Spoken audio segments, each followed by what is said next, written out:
નથી. એવી રીતે સંતો કહે છે આ સંસારનું સુખ છે એ મૃગ જળ જેવું છે, ઝાંઝવાના નીર જેવું છે, વીજળીના ઝબકારા જેવું છે, પાણીના પરપોટા જેવું છે અને દરિયાની લહેર જેવું છે અને આપણા મનના ખોટા સંકલ્પ અને વિકલ્પ જેવું છે. કારણ કે મનથી આપણે 1000 વાર મરી છીએ અને 1000 વાર જીવતા થાય છે. સવારમાં ઉઠી તે હુઈ ત્યાં સુધી આપણું મન કેટલા સંકલ્પ અને કેટલા વિકલ્પ કરે છે, નો કરવાના વિચાર કરે છે. વળી વિચારની માથે પાછો સંકલ્પ થાય, વિકલ્પ થાય કે ના ના આવું થોડું હોય, આમ થોડું હોય. ઈ કરતા કરતા રાત પડે ને હાંજ પડે, આ શરીર થાકી જાય, શરીર હુઈ જાય છે, તો એ સ્વપ્નામાંય પણ સંકલ્પ ને વિકલ્પ ચાલુ રહે છે. પણ સદગુરુ કહે છે કે આ સંકલ્પ ને વિકલ્પ આ મનનો રોગ હતો. હવે ઈ વિકલ્પ અને સંકલ્પ સદગુરુએ સત્યમાં ફેરવી દીધા. કારણ કે સંકલ્પ એવું એક નામ છે, વિકલ્પ એવું એક નામ છે અને તમારું મારું એક પણ એક નામ છે અને ભગવાનનું નામ કહી તોય પણ એક નામ છે. એટલે નામ નયનમાં રમ રહા જાનત વિરલા કોઈ, ઝાંકો પૂરા સદગુરુ મિલા આંકો માલુમ હોય. જેને પૂરા સદગુરુ મળે ને એને નામની નિશાની મળે અને નામની નિશાની મળે ને એને પછી ક્યાં જઈને ઠરવું, ક્યાં જઈને બેસવું અને ક્યાં સુરતા લગાડવી અને શેના વિચાર કરવા, શેના સંકલ્પ કરવા, શેના વિકલ્પ કરવા એ એને નોંધ મળી જાય છે, ખબર પડી જાય છે. એટલે સંતો કહે છે કે ધન્ય ધન્ય ગુરુજી ઘેરે આવ્યા છે, આ ગુરુ ગોવિંદને ભીન ન જાણો, એક જાણો મન ભાઈવા છે. ધન્ય ધન્ય ગુરુજી ઘેરે આવ્યા છે. જેના ધન ભાગ હોય ને એના ઘરની અંદર સદગુરુ આવે. પણ આપણે કયું ઘર એની ખબર નથી. એટલે નાદાનીની અંદર આપણને એમ થાય દેહ ગુરુ આવે, આપણે ફૂલડાની કેડી કરી, કંકુ પગલા કરાવી એટલે આપણું ઘર પવિત્ર થઈ જાય. પણ સદગુરુ કહે છે આ 5 તત્વનું, આ માટીનું બનેલું ઘર છે, આ ઘર છે ઈ કાચું છે. આ ઘર તો દેહરૂપી ગુરુ આવે અને પગલા પાડે તો આ ઘર પવિત્ર થાય, એમાં શંકા નથી. કારણ કે ઈ સંત હોત તો જ આ જગતની અંદર આપણને ભીતરના ગુરુની ખબર પડત. નકર ઘાટ વગરનું પાણી પીવું હોય તો પીવાતું નથી. એટલે સદગુરુ છે ઈ ઘાટ છે અને ઈશ્વર છે ઈ અઘાટ છે. ઘાટે કરીને સદગુરુ આ અવની ઉપર આવ્યા છે અને જેના ધન ભાગ હોય ને એના ઘરની અંદર સદગુરુ પધરામણી કરે. એટલે કહે છે ને નિરાત બાપુએ આ ભજન લખ્યું છે કે ભાગ્ય મળાયા ભોમ ભુવનના પ્રભુજીને પ્રેમે પધરાવ્યા છે, ધન્ય ધન્ય ગુરુજી ઘેરે આવ્યા છે. જેવી રીતે ચોમાસું આવે અને ઉપર વાદળાનો વરસાદ અટોતંડરા ધાર વરસે અને 4-4, 5-5 આંગળ જમીન પ્રસરી જાય, પલ્લી જાય, પછી ખેડૂત ખેતર જાય અને જોવે કે આ પડું બરાબર રીજી ગયું છે, વાવણી થાય એવું થઈ ગયું છે, પછી જ બી વાવે, નકર વાવે નહીં. એવી રીતે કહે છે ભાગ મળાયા ભોગ ભુવનના. આપણી આ ધરતી છે ને એ એક ક્ષેત્ર છે, એની અંદર બોલે છે ને ઈ ક્ષેત્રજ્ઞ છે. પણ ઈ ક્ષેત્રજ્ઞને બતાવનારો સદગુરુ છે ઈ પરિબ્રહ્મ નારાયણ છે. એટલે ગુરુને પરિબ્રહ્મ નારાયણનું ઉપમા આપી છે. કારણ કે બ્રહ્મ ઓળખવો ઈ જાતે ઓળખાય એવો નથી. સદગુરુ જો ઈશારો કરે અને 3.5 કલાક આ જીવને જુગતીમાં બેહારે અને બોધ આપે, ઈશારો કરી કરીને એક એક વસ્તુની ઓળખાણ કરાવે ને ત્યારે આપણનો ભીતરનો અહંકાર ટળે છે અને મન ભંજાઈ જાય છે અને આપણો ભાવ વિભોર થાય અને અંદરથી જ્ઞાનની જાગૃતિ આવે અને પછી આપણને લાઈટ થાય છે કે આમાં કયા તત્વને જન્મ અને મૃત્યુ નથી, આ કયા તત્વ એવું છે કે એ જન્મતુંય નથી, મરતુંય નથી અને અગ્નિ બાળતો નથી, પવન સુકવતો નથી, પાણી ભીજવતો નથી, શસ્ત્ર કાપતો નથી. એ તત્વ છે, એને તત્વદર્શી સંત કીધા છે. એટલે કૃષ્ણ ભગવાને અર્જુનને કીધું તું હે અર્જુન, તારે જેમ છે મારા સ્વરૂપને જાણવું હોય ને તો અત્યારે તારી પાસે સમય છે. કારણ કે બીજી વાર તને મનુષ્ય અવતાર મળશે કે નહીં એની કોઈ ચોક્કસ નથી, એનું કોઈ નક્કીપણું નથી. પણ મળ્યો છે તો તું જાણી લે. એટલે અર્જુને કીધું કે આ તત્વને મારે જાણવું હોય તો હે પરિબ્રહ્મ નારાયણ મારે શું કરવું પડે? તો કીધું કે તું કોઈ તત્વદર્શી સંતને શરણે જા અને મન ભરી અને એની તન મન ધનથી સેવા કરી લે અને ઈ સદગુરુ રીજે અને તો તને ઈ જ્ઞાન આપે અને ઈ જ્ઞાન ઉગે તો તને ખબર પડે કે આ બધા પૂતળા દેખાય ને ઈ તારા કાકા બાપા મામા સસરા સાળા દાદા ગુરુ કોઈ નથી. આ બધા મરેલા છે અને આ મરેલાને પહેલેથી મેં મારી નાખ્યા છે. તો તને મરેલાને જો મારવામાં બીક લાગતી હોય તો જીવતાને તું ક્યારે મારી શકીશ? એટલે કૃષ્ણ ભગવાનને અર્જુને કીધું કે હે ભગવાન, આવી મારી પાસે અત્યારે સમય નથી. આ 18 દિવસનો યુદ્ધ માટે રણસિંગા વાગી રહ્યા છે, શંખ વાગી રહ્યા છે અને મારો મારો કાપો કાપોના હાહાકાર થઈ રહ્યા છે. આમાં હું કયો ગુરુ ગોતવા જાઉં? કોની તનમન ધનથી સેવા કરું? અને ક્યારે ગુરુ રીજે ને ક્યારે મને આ જ્ઞાન આપે? તો તમે જ મારા ગુરુ બની જાઓ. તમે જ મારા ભગવાન છો. તમે ત્રિકાળ જ્ઞાની છો. તમે જ મારો ઉદ્ધાર કરવા વાળા છો. આ જ્ઞાન તમે મને અત્યારે હાલ ને અહીંયા આપો. ત્યારે ગુરુ મહારાજે કૃષ્ણ ભગવાને ગુરુ સ્વરૂપે થઈ અને અર્જુનને સમજાવવા ખૂબ કોશિશ કરી. હવે અર્જુન હતો અને કૃષ્ણ હતા. એ આ બધી વેદોની શાસ્ત્રોની વાતો છે, પણ સદગુરુએ આ જીવ છે ને એને અર્જુન કીધો છે અને બોલે છે ને એ જ કૃષ્ણ પરમાત્મા પોતે છે. પણ ખબર નહોતી, એની સદગુરુએ ખબર કરી, શાન બતાવી અને શાન કરીને ગુરુ મહારાજે કીધું કે આ બોલે ને એને શોધજે, ગુરુ જ્ઞાન બુદ્ધિએ બોધજે. કારણ કે ગુરુ મહારાજ આપણને નાના મોટાનો ભેદ આપે ને ત્યારે ગુરુ મહારાજ કહે છે કે અહીંયા બુદ્ધિ તમારી થોડાવજો. કારણ કે નાના મોટાનો આપણને ગુરુ મહારાજ એક વખત બતાવી દે, આ નાનું કે આ મોટું. પછી એકવાર બતાવ્યા પછી વારે વારે પૂછે તો કે આ તો નાનું હોય આ મોટું હોય. પણ સંતો કહે છે જ્યાં સુધી ઘાટની દ્રષ્ટિએ જોવું ત્યાં સુધી નાના મોટાનો ભેદ ક્યારેય જશે નહીં. પણ આપણે તો ઘાટ ભૂસી નાખવાનો છે. એટલે સંતોએ કીધું ને ભજનમાં, હવા ચિતર તો ચિતરીને હાથે ભૂસી નાખ્યા હજારો, પીછી લઈને પાષણ ચિતરા, પીછી લઈને પાષણ ચિતરા, અનેક લઈને અવતારો ઠગારો, ક્યાંથી આવ્યો દુતારો ઠગારો, ક્યાંથી આવ્યો દુતારો. આ હવા કોને ચિત્રી? ભગવાને હો ચિત્રી અને ભૂહી નાખ્યા હજારો. કારણ કે એક લપેટ એવી આવી ગઈ ને એ હજારોને એક હારે ઉડાડી દીધા. આપણે હમણાં જોયું નતું, વાવાઝોડું આવ્યું તો કાંઈ હતું? 7 વાગ્યા દીવાબત્તી ટાણું થયું ને જે ફંગોળીઓ માર્યો હાલતા હતા ઈ ઉડી જતા હતા. મોટા મોટા ઝાડવા પડી ગયા, કેટલાયનું નુકસાન થઈ ગયું, કેટલાય હજારોને આડે પોટ કરી દીધા. એટલે ઈ ભગવાનની કળા છે.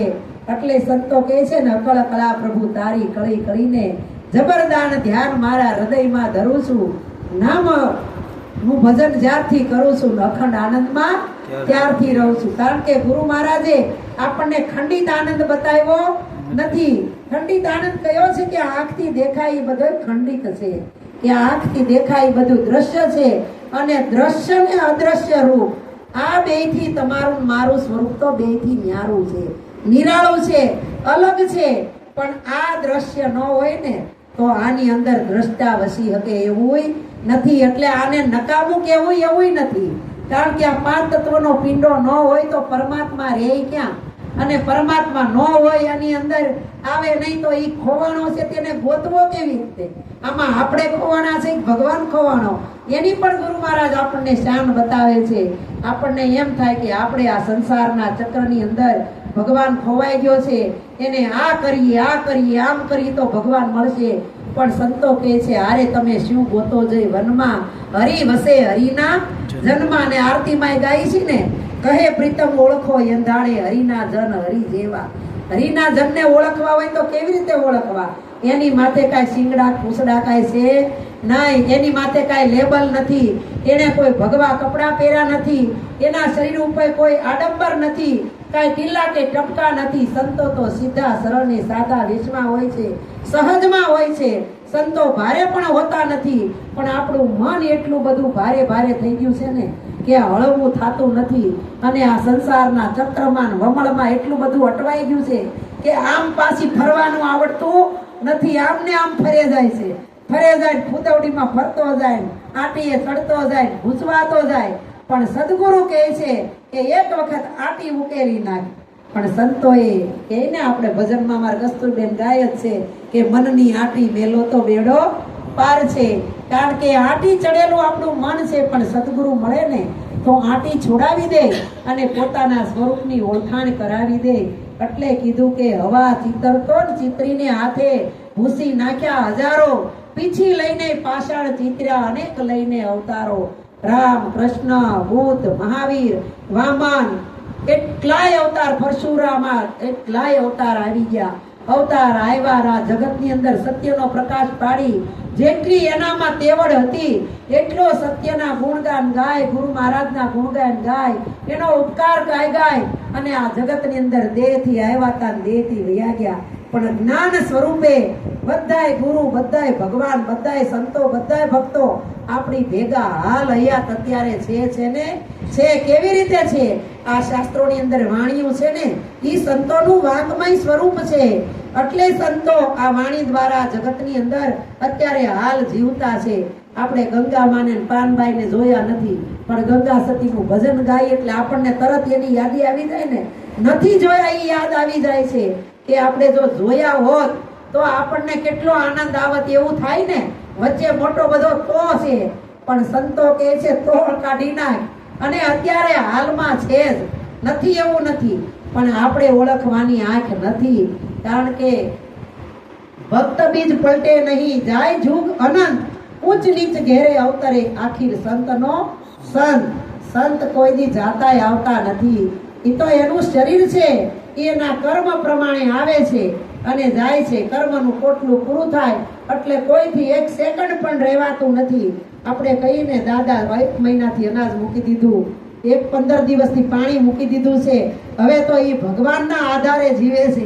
પણ જ્યાં સુધી ભગવાન કહે છે તમારા કર્મનું કોટલું જ્યાં સુધી ગાંઠું પૂરી નહીં થાય ને ત્યાં સુધી જાવું છે તોય જવાહે નહીં. અને જ્યારે જવાના થયા છે ત્યારે 17 જણા ભાઈ ઊભા રહેવું, આમાં ઊભા છું તો ક્યારે મોઢું ફરી જાય ખબર પડશે નહીં. એટલે સંતો કહે છે એક દિન તારી શ્વાસા દોરી તૂટવાની રે, પ્રભુ પાસે જઈને બંદા માગ્ય જિંદગાની રે. આરે કાયા છે તારી કાગળની કોથળી રે, હવાથી ભરેલી ઈ તો પાણીથી ભરેલી રે. કાળના ઝપાટે ભાઈ એ તો ફૂટવાની રે, પ્રભુ પાસે જઈને બંદા માગ્ય જિંદગાની રે, માગ્ય જિંદગાની બંદા માગ્ય મહેરબાની રે. તો ભગવાનને આપણે ઓળખતા નથી, ક્યાં ભગવાન પાસે જઈને જિંદગાની માગશું? પણ સદગુરુ સાક્ષાત આ મૂર્તિ છે ભગવાનની. ઘટમાં માળા જપી લે તારા નામની, કોઈ ગુરુના નામની નહીં, કોઈ રામના નામની, કૃષ્ણના નામની, કોઈના નામની નહીં, તારા નામની માળા જપી લે. નિરાત મહારાજે કીધું ને કે શ્વાસે શ્વાસે સમરણ કરી લે, તું ही कर तन में, शान गुरु की यही सत्यारथ, देखो दिल दर्पण में. ગુરુની શાન છે ને ઈ જ સત્ય છે. અને ઈ સત્ય ગુરુ મહારાજ એનો પ્રકાશ પાડે ને પછી જ આ શબ્દના અર્થ બધાય સમજાય. ત્યાં સુધી અર્થ સમજાય એવા નથી. કારણ કે આપણી ગુજરાતીના તો શબ્દ એવા છે, એક શબ્દના અનેક અર્થ થાય, પણ સંતોએ અનેકનો એક કરીને બતાવી દીધો. કારણ કે અનેક છે ઈ તમારા રૂપ છે, પણ સ્વરૂપ તો તમારું એક જ હોય, કોઈ દી બે હોય નહીં. આપણને મને તમને સદગુરુ મહારાજે સ્વરૂપની ઓળખાણ કરાવી દીધી. એટલે કીધું ને એક અનાદિ અનંત છું, અનાદિનો છું, અંત સુધી રહેવાનો છું. અને હાલમાં આ પરિવર્તનશીલ આ સંસાર છે એની અંદર આપણે રહી છીએ, પણ આપણી જીવનની અંદર જો પરિવર્તન આવે ને તો જેમ હમણાં બેને ભજન ગાયું હતું ને, પાપ તારું પ્રકાશ જાડેજા ધર્મ તારો સંભાળ, એ જાડેજા એનો ધર્મ સંભાળી લીધો. અને ધર્મ ક્યારે સંભાળ્યો અને ક્યારે સમજાણો અને ધર્મ બરાબર ઈ ક્યારે બન્યો કે જ્યારે એને એના પાપ પોકારી લીધા, એના પુણ્ય કર્મ હતા એને છુપાવી દીધા અને પાપ કર્મ હતા ઈ પોકાર્યા કે જેટલા માથાના વાળ સતી રાણી એટલા કર્મ તો મેં કર્યા, એ કોઈ કર્મ બાકી રાખ્યું નથી. એટલે સંતો કહે છે ગુરુ એવું તત્વ છે ને કે મારા ને તમારા બંધારા પાપ કર્યા હોય, નકામા કાર્ય કર્યા હોય, ઈ પોટલું વાળીને ફરતા હોય પણ સદગુરુ ઈ પોટલું કે અહીં છોડી નાખ અને તું પાપ રહિત થઈ જા, નિર્મળ થઈ જા, પવિત્ર થઈ જા. અને પવિત્ર થયા પછી આપણે પાવન થાય ને, અને પાવન થાય ત્યારે જ આની અંદર પ્રેમની ગંગા પ્રગટે. અને ઈ ગંગામાં જો હું તમે ડૂબકી દઈ તો પછી આપણને કોઈ આની અંદર તરતા રોકી શકે નહીં. પણ આપણે ઓલી ગંગામાં તરવા કેટલી મહેનત કરીએ, એના માટે પૈસા કાઢવા પડે, સમય કાઢવો પડે, શરીરની ખુવારી કરવી પડે, પણ ત્યાં જવાથી મારું તમારું શરીર પવિત્ર થાય. પણ મન તો જ્ઞાન રૂપી ગંગામાં ડૂબકી મારવાથી આપણું મન પવિત્ર થાય. તો આપણને આવું સદગુરુ મહારાજે અવિચલ નિશ્ચલ શાશ્વત અને અમર, કારણ કે આપણે આત્મા છીએ તો અમર લોકના છીએ. અને ગુરુ મહારાજે 3.5 કલાક વાતો કરાવી એ અમર તત્વની કરાવી છે. અને ગુરુ મહારાજે જ્ઞાન આપ્યા પછી આપણને જે અંચળો ઓઢાડ્યો છે એ અમરતાનો અંચળો ઓઢાડ્યો છે. અને ગુરુ મહારાજે કીધું કે આ અંચળો કાયમ ઓઢી અને તારે જગતની અંદર વિચરણ કરવાનું છે. કારણ કે આના ચરણે ગણાય છે, આચરણ, ગૌચરણ, વિચરણ અને સંચરણ. આ જગતની અંદર શબ્દથી વિચરણ કરાય છે. એને કીધો વિહંગળ માર્ગ. આપણે અહીંયા અત્યારે બેઠા છીએ, આપણું શરીર લઈને સત્યના શબ્દો સાંભળીએ છીએ, સત્સંગ ગ્રહણ કરીએ છીએ. અહીંયા આપણે સત્સંગ થાય છે એ લાઈવ કરતા હોય તો અત્યારે વિદેશમાં પણ બતાવે. આને વિહંગળ માર્ગ કીધો. આના માટે મારે તમારે કાંઈ વિઝાય ન કઢાવવા પડે, કાંઈ ટિકિટે ન કઢાવવી પડે. અહીંથી જઈને વિદેશમાં ઉતરશું, ક્યાં રહેવું, શું કરશું એ ઘરે નક્કી ન કરવું પડે. કારણ કે સદગુરુ મહારાજે આપણી સુરતાને સજાગ કરી દીધી, શબ્દને પકડવાનો રસ્તો બતાવી દીધો અને શબ્દ પીયુને એને પકડી લીધો. પકડ્યા પછી સુરતા કોઈ જેવો તેવો શબ્દ પકડતી નથી. એટલે ગુરુ મહારાજ કહે કે તું તો જાગીને જો, તારા સ્વરૂપને ખોળી જોતામાં તું જ ખોવાય, બીજો નથી બોલતો. આની અંદર બોલે ને એ જ પરમાત્મા છે, બોલે એ બીજો નહીં, પરમાત્મા છે પોતે. અજ્ઞાનીને આંધળો આઘો રહી રહીને ગોતે. જ્યાં સુધી ખબર નથી ને ત્યાં સુધી આપણે ભગવાનને જુદા માનીએ છીએ, એટલે બધી ક્રિયા કર્મ કાંડ કરીએ છીએ. પણ સદગુરુ કહે કે ભગવાન તારી ભેગો છે, તારાથી જુદો નથી, પણ એ આ આંખથી દેખાય નહીં. એટલે ચામડાની આંખ ગુરુ મહારાજ લઈ લે છે અને એને ચોખ્ખી કરી મોતિયો ઉતરાઈ નાખે, જામરવા થયો હોય કાઢી નાખે, વેલું થયું હોય ઉતારી નાખે અને એની અંદર જ્ઞાનનો મણી બેહારી દે. મણી બેહારી પછી ગુરુ મહારાજ કહે કે હવે તું ભજનમાં જાને તી આ જે ચશ્મા આપ્યા છે ને એ ચશ્મા પહેરી દેજે, તો સત્સંગના શબ્દ જીવનની અંદર ઉતરશે. અને આ શબ્દથી આપણને સદગુરુ મહારાજે પરમાત્માની ઓળખાણ કરાવી. એટલે ગુરુ મહારાજે દેહ લીધો તોય શબ્દથી, સુપ્રત કર્યો તોય શબ્દથી, જ્ઞાન આપ્યું તોય શબ્દથી, અને આખી જિંદગી સત્સંગ કરવાનું શીખવાડ્યું તોય શબ્દથી. પણ શબ્દ જાણ્યા પછી, સત્ય શબ્દ જીવનની અંદર ઉતાર્યા પછી સદગુરુ કે તમારું સ્વરૂપ છે ને ઈ શબ્દાતીત છે, નામાતીત છે, ગુણાતીત છે અને દેહ રહિત છે. દેહ રહિત દર્શાવમાં ન આવે. જેમ પ્રતિબિંબ પાણીમાં, જેવી રીતે સૂર્ય ઉગે, નીચે 4-5 તપેલિયું પાણીનું ભર્યું હોય અને બધાયમાં સૂર્યના પ્રતિબિંબ પડે ને, તો કાંઈ 5 સૂર્ય હોય નહીં. પણ ઈ તપેલીને તમે ઊંધી વાળી જો, પાણી ઢોળાઈ જાય અને સૂર્ય પાછો સૂર્યની અંદર હમાઈ જાય. એવી રીતે આ બાપા આપણી તપેલ્યું છે હો. કોક કાંઠા વાળ્યું, કોક કાંઠા વગર ગયું, કોક તૂટી ગયેલું, કોક ફૂટી ગયેલું. પણ ગુરુ મહારાજ કે ગુરુ છે ને કુંભાર છે, બધુંય રાખે. કાંઠા વાળા ઘડાય રાખે, કાંઠા વગરના રાખે અને તૂટલાય રાખે. અટાણે બાયું ઈ નો જવા દે. માટલું હોય તૂટી ગયું હોય તેના બે ભાગ કરીને કુંડામાં વાવી દે કાંઈ હે અને નાની નાની કુંવડિયું હોય એનું ઓલું કરીને ઢાંકણું બનાવી દે. ઢાંકવાના કામમાં લાગે એટલે કાંઈ નકામું છે જ નહીં. નકામું હતું એ આપણું મન હતું. એ સદગુરુ મહારાજે મનને લઈ લીધું અને નકામી વસ્તુ કાઢીને કામનું કરીને પાછું સુપ્રત કરી દીધું. તો આવું જ્ઞાન અચળ અને શાશ્વત છે અને અમર તત્વને વરેલું છે.